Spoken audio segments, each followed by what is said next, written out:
Hey YouTube, I got a comment on my last video that just blew me away. It said, "Hello, Cole. Sorry to hear about the poor man who died searching for Forrest Fenn's chest of gold. Looked a bit like one of your road trips. Have you tried to find it? Peace and happiness." Well, the man he's talking about is Paris Wallace, who died the same week I was out on my road trip. And what blows me away about the question is, yes, in fact, Forrest Fenn's treasure is part of our annual trip. That's what we go out looking for.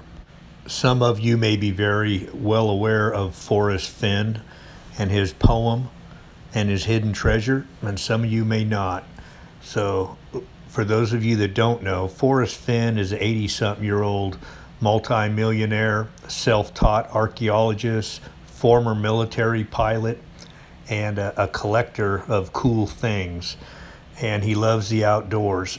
So what he did was he hid a bronze chest out somewhere north of Santa Fe, New Mexico, and he wrote a poem giving clues as to its location. This chest is full of various gold coins and artifacts. It's worth somewhere between $1 to $2 million.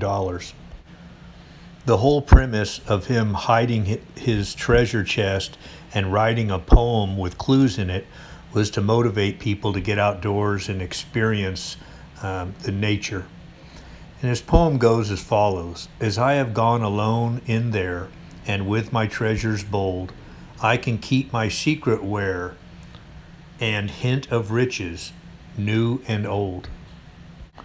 So there's already a hint in that first stanza, because you know, as an old man, he went in there, wherever it is, all by himself, obviously carrying this chest full of gold and valuables. So the terrain itself cannot be extremely difficult to get to. Now, he also wrote a book called Thrill of the Chase that even goes into a little bit more detail than the poem to help you understand where to find the clues. And one of the main clues that he talks about is knowing where to start. That is the most important part, he says, to find a treasure. So where in the heck do you start? Well, the next stanza says, "Begin it where warm waters halt, and take it in the canyon down, not far, but too far to walk. Put in below the home of Brown." So begin it where warm waters halt. There's a lot of different theories on that. Our most recent theory was this. There's a Vietnam veterans memorial located near Red River, New Mexico. We know that he was a pilot, and when you think of warm waters, you think of Vietnam, and for those that died, that's certainly where the warm waters halted. So that's where we started our search this year. From that location, there's a canyon, not far but too far to walk, and it says, "Put in below the home of Brown." Well, in that area, the golden eagle, also called the brown eagle, is extremely predominant in that area. And where is the home of Brown? Where would the home of a brown eagle be? Well, down in that same canyon, there's an Eagle Nest Lake. Eagle Nest is certainly the home of the brown eagle. So that led us to our next location. Next stanza in the poem says, "From there it's no place for the meek, the end is ever drawing nigh. There'll be no paddle up your creek, just heavy loads and water high." If you go to the other end of that lake, there's the Eagle Nest Lake Dam, and it is certainly no place for the meek. And when you're at the bottom of that dam, what you certainly see is heavy loads of concrete. It's the biggest private dam built in America, and you certainly see high waters. down at the base of that dam is a stream in the Cimarron Canyon. The next stanza says, "If you've been wise and found the blaze, look quickly down your quest to seize, but tarry scant with marvel gaze, just take the chest and go in peace." So from there we figured it's got to be in the creek, probably just in shallow water. If you look down, you should be able to see it. The last two stanzas say, "So why is it I must go and leave my trove for all to seek?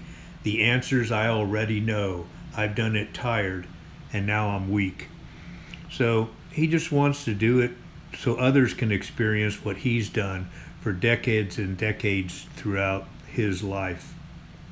The very last stanza reads as follows. "So hear me all and listen good. Your effort will be worth the cold. If you are brave and in the wood, I give you title to the gold." Well, that water is certainly cold. And so it talks about your effort will be worth the cold. So we actually waded around in that water looking for the chest. We do it each year. No, we didn't find it. But ultimately, Fenn's treasure is actually the ability to bring people, good friends together, get them outdoors in the nature. It spices up our trip.